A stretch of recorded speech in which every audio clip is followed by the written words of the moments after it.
Over the last 2 weeks that I have been in India, we have seen tremendously exciting news coming from Niti Aayog and coming from the latest union budget around the reduction of GSTs for both chargers and for electric vehicles. As a result, my view is that the future is bright from the standpoint of government pushing citizens and industries towards electric vehicles as the favorable choice of transportation going forward. What needs to happen next is a further development of both the downstream and the upstream. Right now, there are only 150 chargers around the country. Niti Aayog has put out a very ambitious goal of one charger every 25 kilometers of highway and in every 3 square kilometers, I believe, in the city. This type of large increase in the chargers is going to result on a significant impact on India's grid that cannot be understated. So that's one challenge that needs to be contemplated. The second challenge is the buildup of a domestic battery cell, battery pack, and battery material supply chain.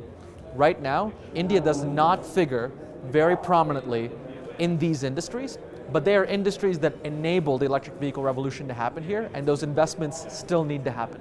India, right now, is a majority crude oil importing country, which has tremendous geopolitical implications, as well as implications on the quality of life and the development of the country. This same type of paradigm cannot exist for electric vehicles as the technology of choice for mobility for the next 5 decades or more.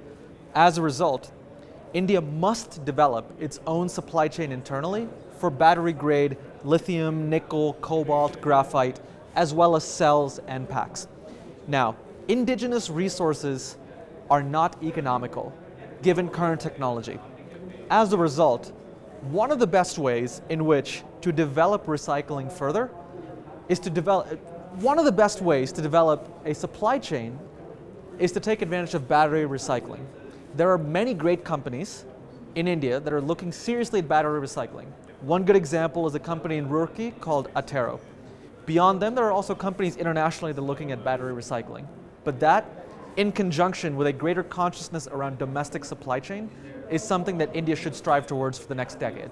Government right now is in an interesting place in which they are trying to act as an enabler through incentives and through rewarding the competition for the development of electric vehicles. One of the best ways in which they can develop the supply chain further is to bring some of the best companies in the world in battery cell manufacturing and in chemicals manufacturing to partner with the world-class companies that we have here in India. As a result, over the next few years, that knowledge and that industry ecosystem can be built here for the supply chain so that Indian companies like the Reliance, like the Tata, like the Mahindras of the world can take on the charge of themselves producing battery cells and battery chemicals for consumption in Indian markets. It is a tremendous honor for me to have been invited to come here to speak today in Bangalore at the Economics Times Auto Summit. The industry is clearly very passionate and sees that they are on the brink of major disruption for mobility in India. And I look forward to coming back and tracking the progress year after year and seeing how we as Benchmark Minerals can be helpful to the industry here in India.